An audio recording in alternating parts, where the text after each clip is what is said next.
Hi,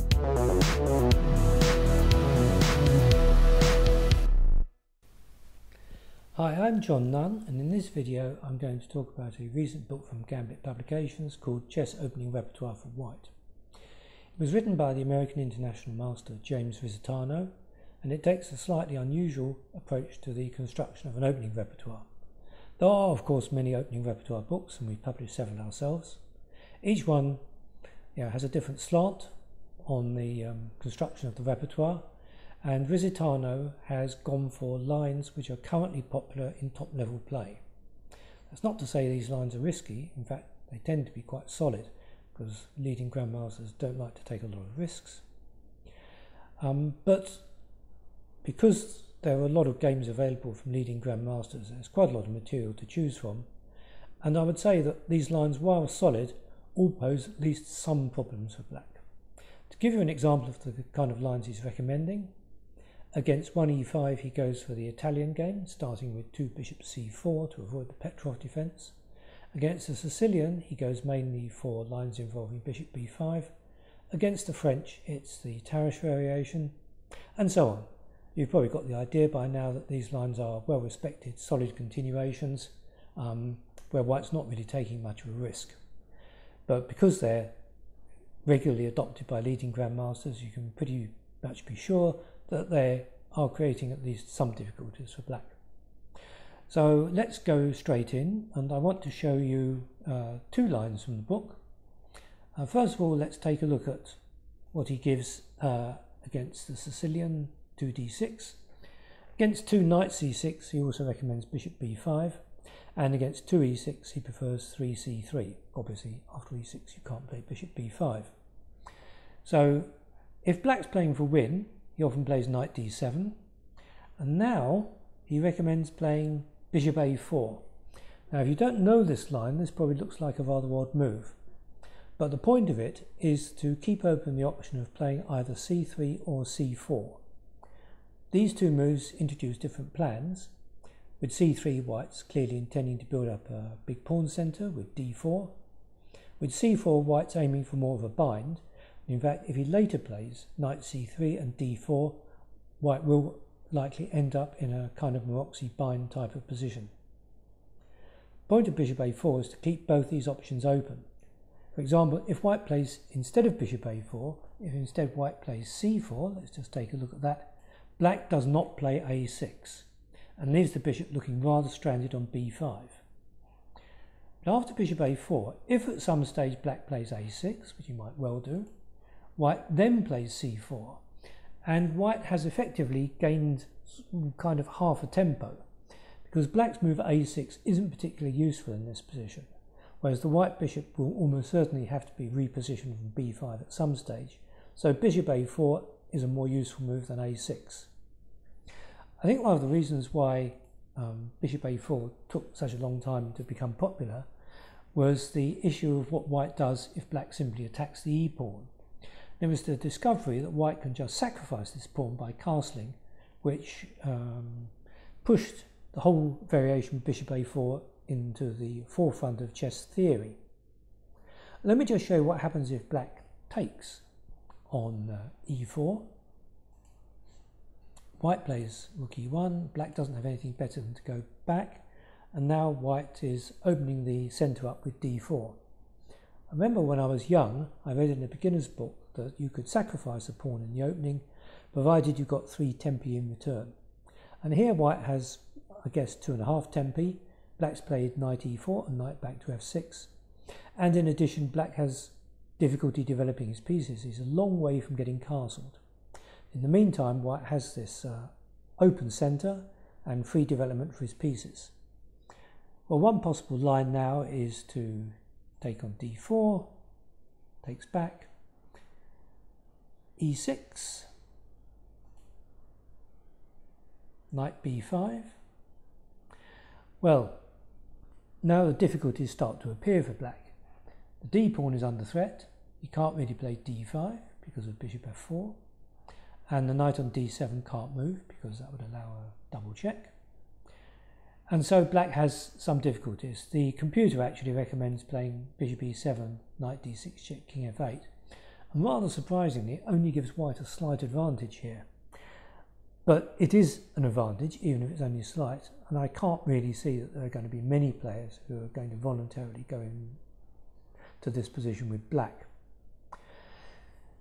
So the move that black has played most often is to, in a way, fall in with white's plan and play a6. Well, white plays c4. This was, after all, the whole point of playing bishop a4 first.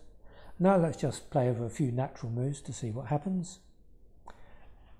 Black plays g6,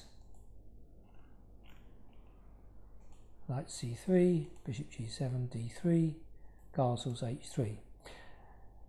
Now one of the, let's just go back to the position I wanted to talk about.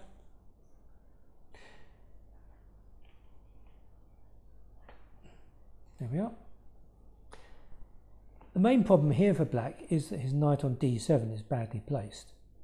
It prevents him from developing the bishop on c8, and it doesn't really have anywhere active to go itself. If, for example, black plays knight e5 here, white takes and plays bishop e3, and black has blocked his bishop on g7 and has weaknesses on the queen side. So after h3, black generally plays a different move. b6 is pretty popular, and after a few more moves we can see that white's taken an initiative on the queen side. Note that in this line the move d3 does very securely defend the pawn on e4, so the knight and the bishop aren't really creating that much pressure. Black still has this problem with the knight on d7 not having a good square, and here I think you can say that white is slightly better. White has chances on the queen side, and it's not so easy to see how black is going to generate counterplay. So this is a typical example of the lines recommended in the book. They don't lead to an early crisis, they're fairly solid and safe, but they give chances of long-term play. Well, now I'd like to do something interesting. I hope the authors will forgive me if I go to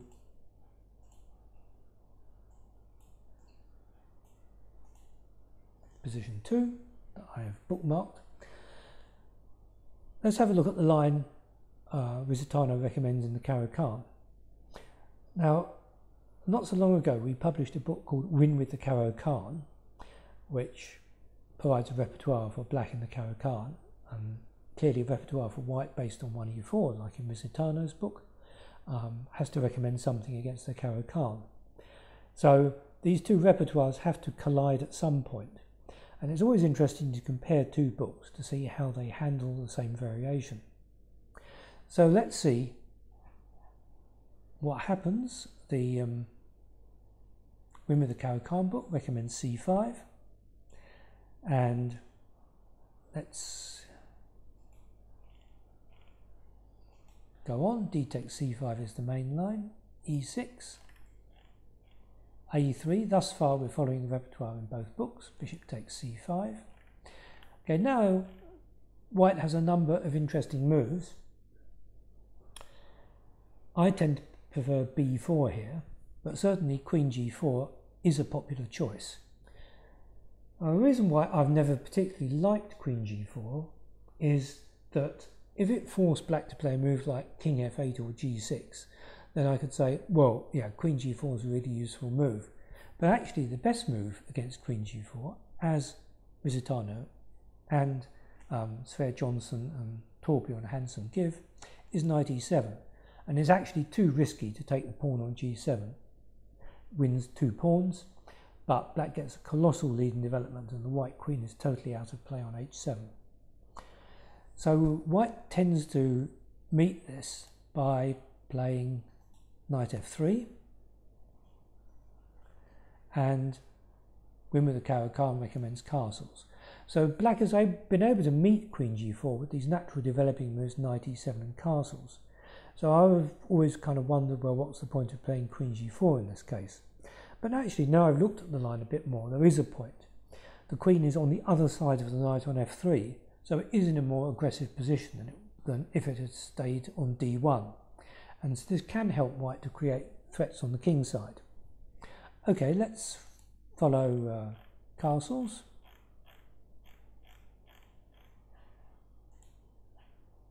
Here we are. And then bishop d3. Of course, it's not completely fair to compare these two books because the Caro-Kann book has a much narrower scope. It's only offering a repertoire for black in the Caro-Kann, whereas Lusitano's book has to offer a repertoire against all replies to 1e4. So you can't expect the same detailed coverage in Lusitano's book as in the book by the Scandinavian authors. Okay, let's see what happens now. We've got f5, takes. Now, one interesting thing here is that white has a continuation here which isn't mentioned in either book, which actually pretty much forces a draw. Let me show you that continuation. White goes bishop g5, and black pretty much has to play e5. White plays queen h4. And now there's an attack on h7, and the rook is attacked, so this e4 is pretty much forced. White takes, black takes back, white takes, and black takes one of these pieces, for example this one, and white plays queen g5 check. And it's easy to see that there's no convenient way for black to avoid the perpetual check in this position. King here, queen here check, and so on. So white can pretty much force a draw in this line if he wants to. This is maybe more of a problem for black if he's playing for a win than for white, who has the option of taking the draw or playing another line. There are alternatives for black earlier, but I just thought I'd point this out because it doesn't seem to have been mentioned before. Okay, let's go back to the critical position. Assuming white doesn't want to draw, he normally plays queen h5 and black plays h6. And let's just play forward a few more moves. Well, this position is broadly speaking satisfactory for black. Yeah, the two books give slightly different lines here. But although white has a few threats on the king side, black's position is pretty solid. He's got his pieces out, and if in fact he can chase the white queen away and gain time, then his mobile central pawns might well give him the advantage. I'd actually like to mention another line for white here, which is quite interesting, and that's if white plays c4, which isn't Lusitano's recommendation, but it is analysed in Win with the Caro-Kann. Black plays here, white plays here, black plays here. White develops his pieces. This in a way seems to me the most natural way to play for white, because by playing c4, white makes it much more difficult for black to set his centre pawns rolling because of the pressure against d5. And equally, black doesn't want to take, because white takes back, opens the d file for his rooks and leaves black with an isolated pawn. Well, here the Scandinavian authors give rook c8, but I suspect that this is not the most accurate move because of a rather interesting continuation for white. White plays rook d1. Black normally, well, bishop e8 is normally part of black's strategy in this system. White plays queen h3. Now there's actually quite a nasty threat, which is a little bit difficult to see. Let's suppose black plays a nothing move, like b6. Then white plays knight g5, attacking e6. If black takes, white takes back, and the threats to the rook and coming in with the queen on h7 give white a decisive advantage. But what happens if black just goes back to d7? Has white just like put his knight on a bad square? Well, there's a beautiful continuation here which is hard to see. White checks and plays knight e4, and it looks like white's put all his pieces kind of en prise. Both knights are en prise, the bishop's sort of loose, but in fact this position is absolutely winning for white. The rook and the bishop are attacked. Black obviously can't take because it's mate in 3. No, sorry, it's not mate in 3, but it's decisive attack. And if black takes, then white just takes the loose bishop on d6 with, well, the pawn on e4 to fall and the winning position. So that's not the way black should play, I think. And as so often in opening books, the conclusion of the book Win with the Caro-Kann is correct, but it just needs to be played slightly more accurately. The rook c8 isn't actually a particularly useful move. The rook's not doing that much on the c file, and black should instead play bishop e8 straight away and then bishop d7. Now white doesn't have his rook on d1, these tactics involving the loose bishop on d6 don't work, and by continuing with queen e8 and rook d8, black ends up with a fully satisfactory position. Well, that's a bit of a diversion, but I thought it was interesting to show how looking at different opening books and then checking everything on the computer and doing a bit of work yourself can lead to new insights and actually new interesting stuff on critical opening variations.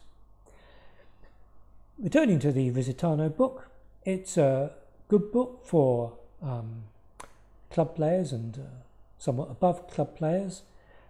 Perhaps grandmasters won't be satisfied with the coverage, but then they're not really satisfied with many things.